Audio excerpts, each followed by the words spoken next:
heels from Broadway all the way to back there. Cause that's like a 5-minute walk. Or 5 blocks. And you'd be like, shit.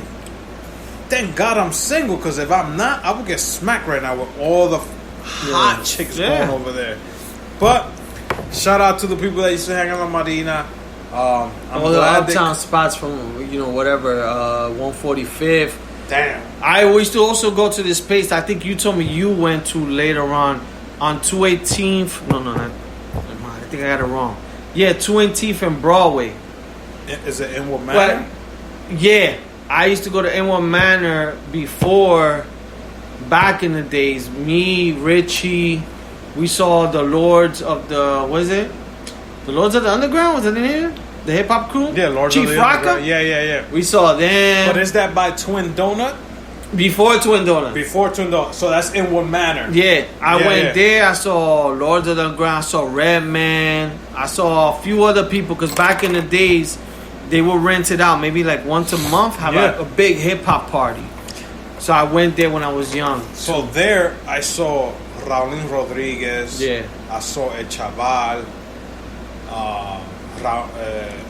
It's crazy. Anthony Santo. I wish I could go back, man. You do. I used to go see Anthony Santo there, and you know how bottle service now is like $300-$400. Because Brisa, who I used to work for, used to bring all those bachateros there, and a bottle be like service would be $150, and that's like a big bottle with orange juice, cranberry juice, ice, and cups, and a bottle. Yeah, I'm like, now $300 doesn't get you all that. $300 gets you like a small bottle of Henny. Yeah. Maybe a little bit of cranberry juice and orange juice. Back then, $1.50. Not only that, they'll look at you like, if you ain't buy no more, you need to get the fuck out. Ya se acabó la botella. Get the fuck out. Tú vas a comprar otra botella. So back in those days, back in the days, you could just chill. I used to send the other people to the bar, drink, and you got a little section. I used to tell the girls, yo, say my name in the front, and you get a free drink.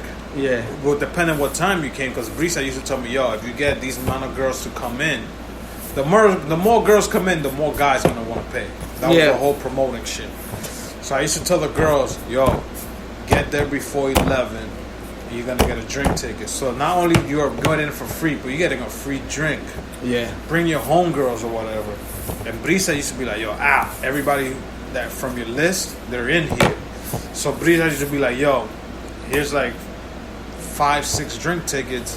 Then the people I knew used to come and buy bottle service to watch Raulín back then for like $20-$30. Yeah, that shit is free. You go to United Palace, you paying $70-$80 right now, and you get the drinks. To buy a Hennessy drink in United Palace, this is like another $20.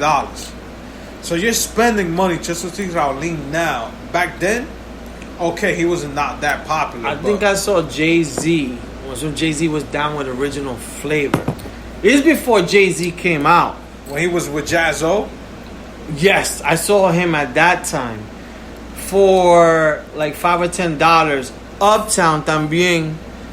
In 231st. Off the 1 train. There was a little spot. Right when you came out the 1 train. Right there. By the Walgreens? Before the Walgreens, you will come on the 1 train and you'll go, like if you're going to 230th. It was a small spot. It didn't last for long. And I saw Redman. I saw Boot Camp Click. I think I saw Keith Murray. I saw Jay-Z and Jaz-O. I saw other, Lord Finesse was always out there. Fat Joe. All these people like. And that would be like for $5 or $10. Because that would be like, get there before 11, $5. I was young, so I was there at 10 o'clock. Back in the days, the lines would move a little bit fast. So I would get there super early because I was broke. So you get in there for $5. See, they don't have that nowadays. Yeah, they don't come now. People, I understand you want to make your money quick and you want to stream your music, but you don't have that. Let's go see them live. Dude, I had some people in Bailey Ave, right? Like, we used to call each other cousins because we grew up with them. Yeah. So one of them wanted to become a reggaeton singer. So we went to the Bronx to support him. He went by the name Culebra. This motherfucker went by the name Culebra. Yeah. So the whole Bailey crew, all the niggas I knew from Stanley, his brother Ivan, Ronnie, all that. Alex came. Santi was too young.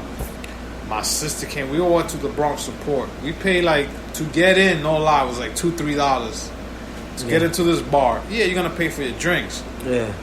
But we went there to pump him up, to show, you know, if he had no crowd, at least his block was there to show him love. Yeah. And he was like performing his songs he wrote. He went by the name Culebra, trying to be a reggaeton singer. But then the girls like, yo, why everybody walling out for him? And then they started like getting on his jock, this and that. We're like, yo, my nigga. He was having people from his block to be his hype man. And we're like, dude, let's hype him up. The more support he gets, that means all of us will be. Yeah. But it didn't get what he wanted to get. I guess it's like when JC first started and you first saw him for $5-10. Like, he kept going. Yeah. This kid, he stopped. He did it for 2 months, and then he was like, oh, I'm not getting the support. I guess he got discouraged. So I see where you're saying that if you do the $5 going in to see a rapper and they keep going, they could make it big. Yeah, it was crazy. So when I saw Jay-Z, like, the big thing I was watching was Original Flavor. That's the name of the group. Jay-Z was just in one song with them. So Jay-Z was nothing. I just know he's the other guy in the Original Flavor song. So Original Flavor, they had 2 dope joints back then that was big in the clubs. So I really went to see Original Flavor. I was a big fan of them. But then they had a song, that's the same song that he came out to, that he was in. And I was like, oh, that's the other guy. But, you know, later on, that was him. But, you know, from that, just sharing some, you know, some stories about the history of some of the clubs uptown and stuff like that. I'm sure we missed out a few clubs. Please let us know. We'll talk about them on the next one. Or some clubs that you guys in the Heights hit up. I know there's Umbrellas. I know there's a lot more other clubs that we could definitely talk about. But we'll now kind of get into the sports stuff. So this week was the UFC recap, which is UFC 251. A lot of good fights. They actually had like 3 title fights, 3 main cards in this fight on this fucking pay-per-view. So I know my sister never probably watches much UFC.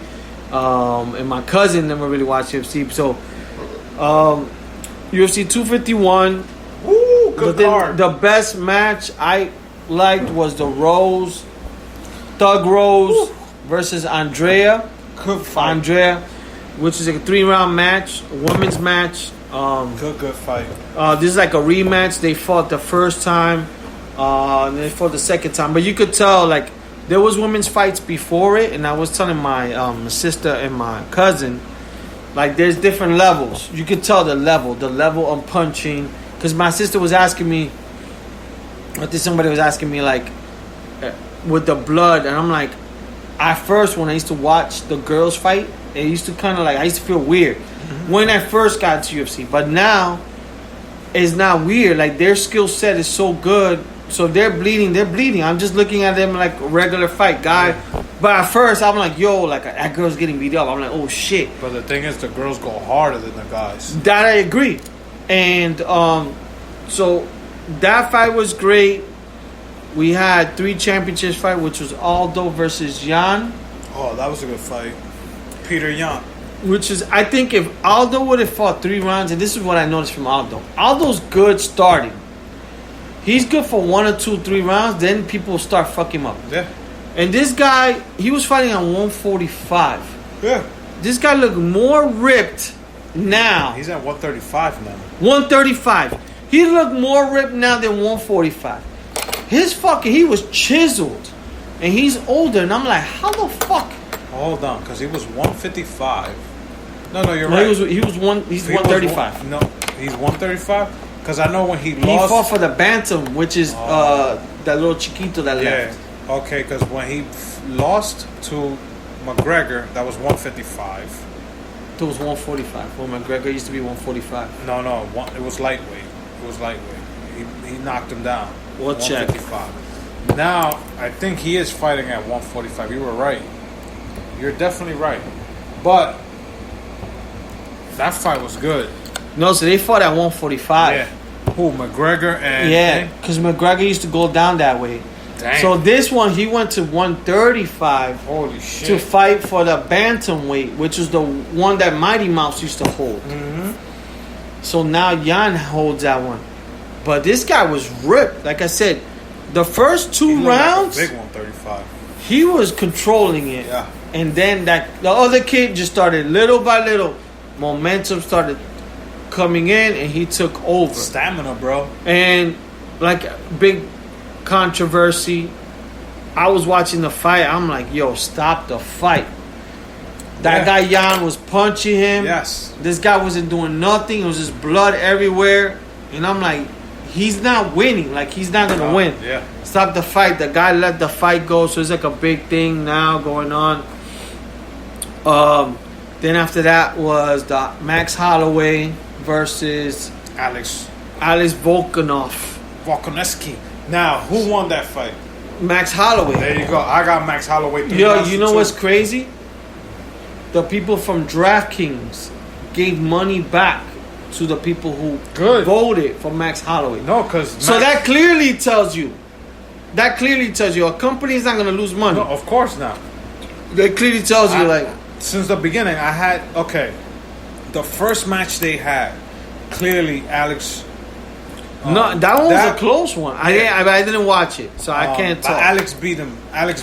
This one, yeah, you could clearly see Max Holloway beat him the first 3 rounds, no fucking doubt, and he got robbed. I felt bad for him. Because he should have won that match. Because then they would have went to a trilogy to fight a 3rd time. Now, the fight that everybody was waiting for was this Jorge Masvidal versus Usman. What's your take to this match? It was a boring match. I just wish Masvidal had more time to prepare, just for me to see a better match. But Usman is just dominant in the wrestling. Usman did what he had to do to win. Mm-hmm. I would like to see more stand-up because, stand-up is more exciting. But, yeah, look, like I said, props to Usman. You can't take anything from this guy. He has great cardio. You cannot take that away from him. He's defended, I think twice. I think the only person who's going to give him a good fight is probably the guy he was originally going to fight. Burn? Yeah. The Brazilian? Because he's a great wrestler, and I think he has that stamina. That guy has a stamina. I think Masvidal would have more cardio. He could have pushed him a little bit more, but Masvidal was tired that he couldn't really do much. The fight it is what it is. Like, it was, like I said, this guy just... He dominated. He dominated him, and it was clearly 5-0 round. He took it to his world. Yeah. Which is what he had to do. Yep. Masvidal has to fight his fight, but Usman took it to his world. Yep. If you can defend that wrestling and that grappling... I equate it to similar to Khabib versus Conor. If Khabib takes it to his world, Conor's done. Because Conor, the whole time he's on defense. Yeah. He's not able to beat Conor. Same thing with Masvidal. Masvidal's not able to beat Masvidal. And if you don't have the cardio like these wrestlers do, like wrestlers got great cardio. Because Kobe has great cardio. The only thing, Usman fucked him up. Oh, he broke his jaw. Yeah, he fucked him up. But after that fight, I said Kobe was trash because all that talk. But they have great. He had great cardio. They both did. Yep. So, but yeah, with like I said, I think maybe that kid will be a good match for him. So, this is my take. Mm-hmm.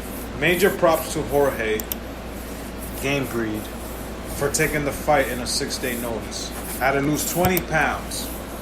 No excuses. He gave no excuses. He's like, yo, major props to Usman for fighting his fight. That's what he had to do. But my thing is, I give major props to both fighters. Why? Because Usman was training to fight Burns.